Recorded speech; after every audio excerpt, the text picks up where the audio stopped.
அடுத்து மகளிர் பாசறை மாநில ஒருங்கிணைப்பாளர் வினோதினி அவர்கள்.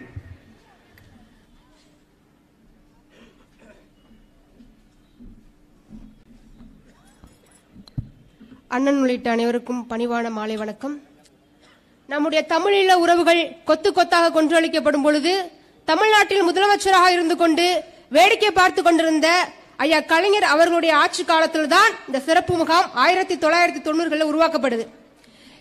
இந்த சிறப்பு முகாமை உருவாக்கியவர் ஐயா கலைஞர் அவர்கள். உண்மையிலேயே எதற்காக இந்த சிறப்பு முகாம் உருவாக்கப்பட்டுச்சுன்னா அவர்கள் பல்வேறு காரணங்கள் சொல்லலாம்.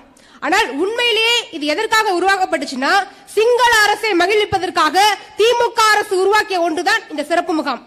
அன்று நம்முடைய தமிழீழ உறவுகள் கொத்து கொத்தாக கொன்றளிப்பதற்கு ஐயா கலைஞர் அவர்கள் காரணமா இருந்தாரு. இன்றைக்கு 32 ஆண்டுகளுக்கு மேலாக சிறப்பு முகாம் என்ற பெயரில் செயல்பட்டுக் கொண்டிருக்கிற இந்த சித்திரவதை முகாமில் இந்த கொடுஞ்சிறையில அடிப்படை வசதிகள் கூட இல்லாமல் நம்முடைய ஈழ உறவுகள் கொல்லப்படுவதற்கும் இறப்பதற்கும் அவருடைய மகன் ஐயா ஸ்டாலின் அவர்கள் காரணமா இருக்காரு. இப்ப கூட ஐயா கிருஷ்ணமூர்த்தி அவர்கள் மாரடை பல உயிரிழந்துட்டாங்க. இந்த சிறப்பு முகாம் என்பது யாருடைய கட்டுப்பாட்டுல இருக்குன்னா தமிழ்நாடு அரசோட கட்டுப்பாட்டுல தான் இருக்கு. தமிழ்நாடு அரசோட கட்டுப்பாட்டுல தான் இருக்கு. இதை உருவாக்கியது இந்த தமிழ்நாடு அரசு தான். இதை உருவாக்கியவர்களால் இதை மூடுவதற்கும் அதிகாரம் இருக்கு. இவர்கள் கடவுச்சீட்டை கொடுத்து இவர்கள் எந்த நாட்டிற்கு போகணுமோ அந்த நாட்டிற்கு அனுப்பி வைப்பதற்கும் இவர்களிடம் அதிகாரம் இருக்கு. ஒரே ஒரு கையெழுத்தான், ஒரே ஒரு கையெழுத்தால அவருடைய ஒட்டுமொத்த பிரச்சனையும் இவர்கள் சரி செய்ய முடியும்.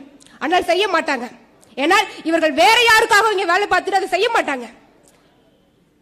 நான் ஒரே ஒரு விஷயம் மட்டும்தான், இங்க பாத்தீங்கன்னா இப்ப ரைடு விட்டுட்டு இருக்காங்க எல்லா இடத்துலயும். நாம் தமிழ் கட்சி பிரமுகர் வீடுகள்ல நிர்வாகிகளோட வீடுகள்ல ரைடு விடுறாங்க. எங்க அண்ணன் மதியம் ரொம்ப பாவம், அவ்வளவு ரொம்ப அப்பாவி. ஏற்கனவே எங்க நாம் தமிழ் கட்சியில யூடியூப் சேனல் வச்சுட்டு கண்டனே இல்லாம சுத்திட்டு இருக்காங்க. அவர்களுக்கு பெருமை சேர்க்கும் விதமாக, நாம் தமிழ் கட்சி பிள்ளைகளுக்கு பெருமை சேர்க்கிற விதமாக, எங்களையும் மகிழ்விக்கிற விதமாக எங்களுடைய வீடுகளில் நீங்கள் சோதனை நடத்திருக்கீங்க. ஒரே ஒரு விஷயம் மட்டும்தான், 2026 மே வரை தமிழ்நாட்டில திராவிட கட்சிகள் உங்களால என்ன ஆட முடியுமோ ஆடிங்க. 2026 மேக்கு பிறகு தமிழ்நாட்டில் எங்கள் அண்ணன் செந்தமிழன் சீமானவர்கள் எடுப்பது மட்டும்தான் முடிவு, எடுப்பது வைப்பது மட்டும்தான் சட்டம்.